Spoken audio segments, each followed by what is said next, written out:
5. Semua peserta bersiap di posisinya. 4. Sebanyak 10 benda tercepat yang pernah dibuat manusia menempati lintasan. 3. Penonton mulai tegang dan semuanya hening. 2. Siapa yang akan jadi pemenangnya? 1. Dan juaranya adalah... Mulai! Di posisi ke-10 ada misil Air Force Hypersonic Rocket Sled.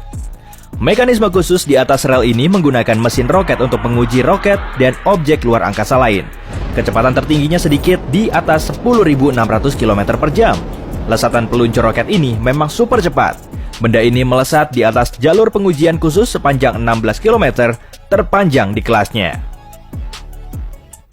Memimpin jauh di depan, NASA X-43A HyperX atau kendaraan udara supersonik tanpa awak. Burung besi ini terbang dengan kecepatan 11.000 km per jam, setara dengan 8,2 kali kecepatan suara.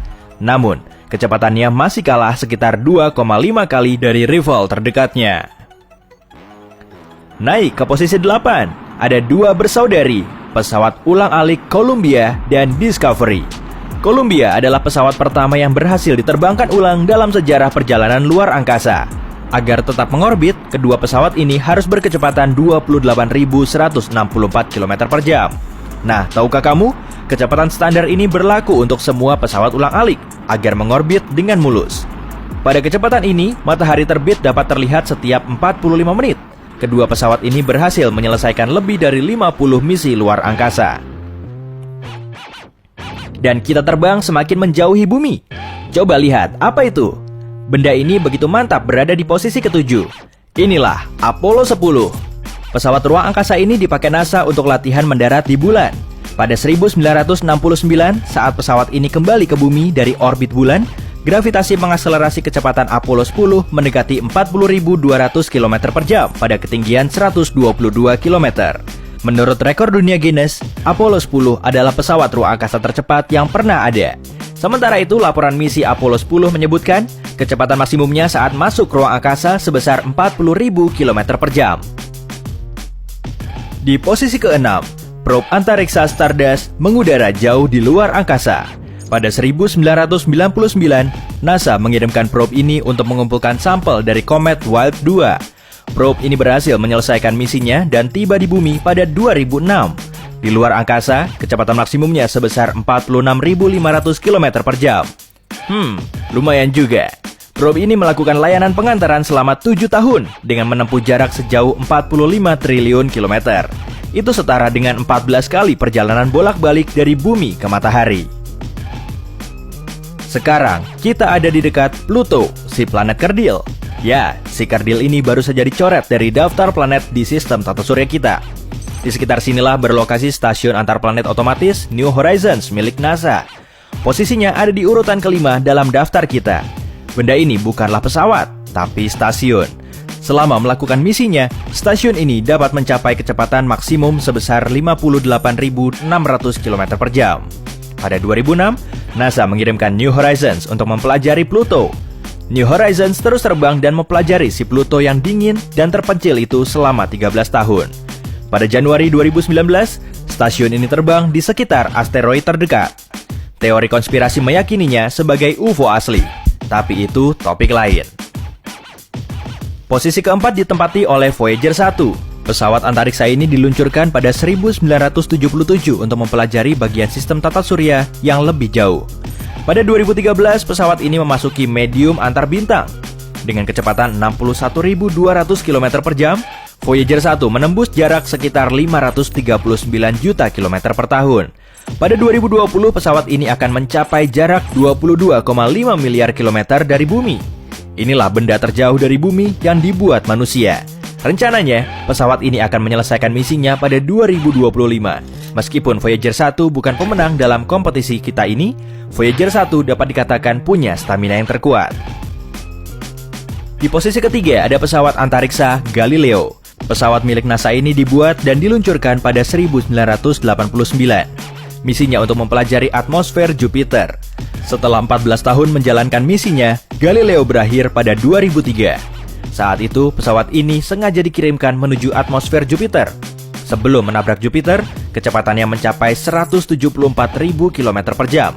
Pada kecepatan setinggi ini, kita bisa mengelilingi bumi di khatulistiwa dalam waktu 14 menit.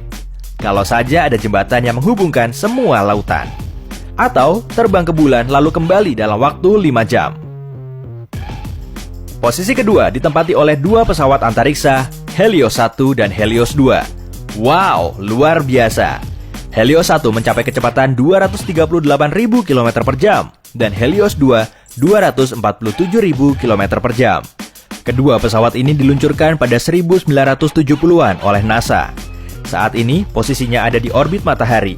Keduanya mengirimkan informasi tentang debu matahari, badai matahari, plasma, dan serba-serbi matahari ke bumi.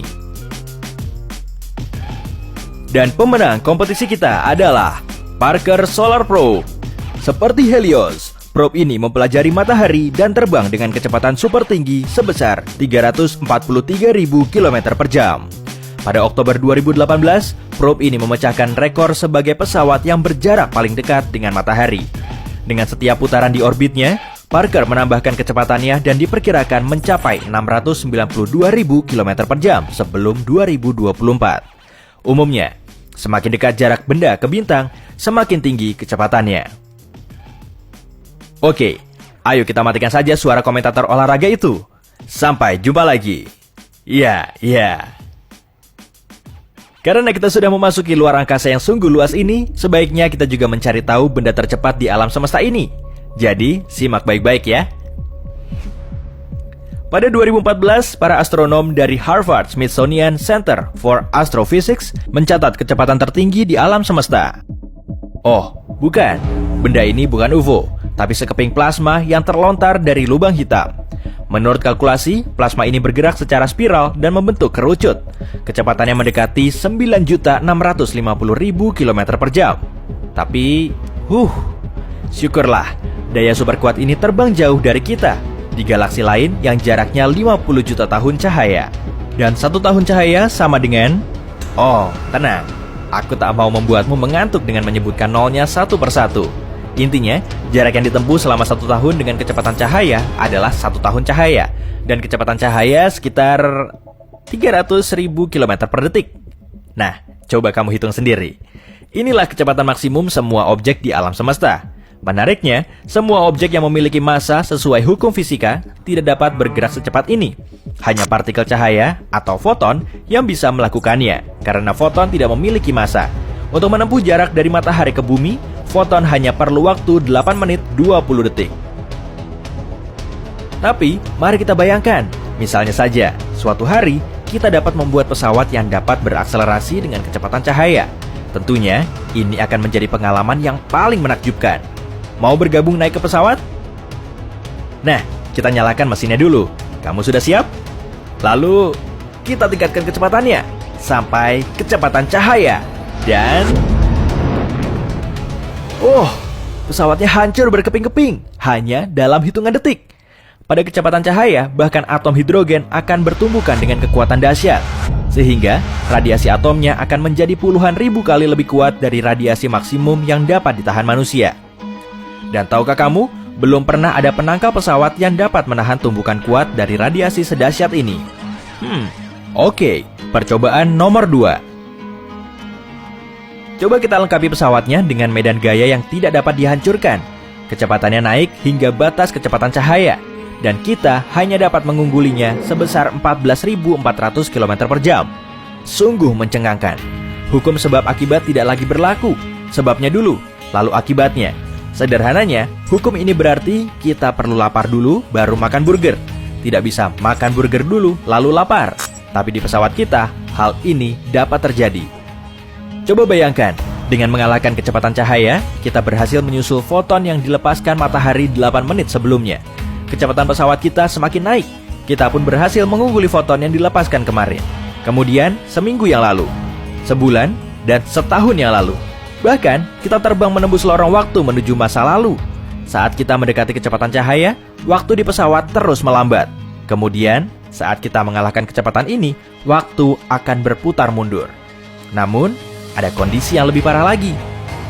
Menurut teori relativitas, semakin cepat kecepatan benda, semakin meningkat pula masanya. sementara ukurannya akan mengecil. Pesawat kita tentu akan menjadi sangat berat dan sangat kecil. Kamu tahu apa yang terjadi saat berat benda menjadi tak terhingga? Ya, benar sekali. Lubang hitam. Lubang hitam yang sangat besar akan mulai menyedot semua objek di sekitarnya dan membesar ke ukuran tak terhingga.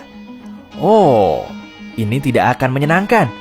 Tapi kan, kita cuma mau terbang. Meskipun kita tahu caranya bepergian dengan kecepatan setinggi itu, sepertinya kita tidak memerlukannya. Kita akan belajar menaklukkan luar angkasa dengan bantuan portal, lubang kelinci. Dengan lubang ini, kita dapat berada dimanapun di semesta ini hanya dalam hitungan detik. Wah, luar biasa kan? Bagaimana menurutmu? Hey, jika kamu belajar hal baru hari ini, klik tombol suka di video ini, lalu bagikan pada teman-temanmu. Inilah beberapa video menarik lainnya yang bisa kamu tonton. Klik saja video di salah satu sisi layar, dan ingat, tetaplah di sisi terang kehidupan.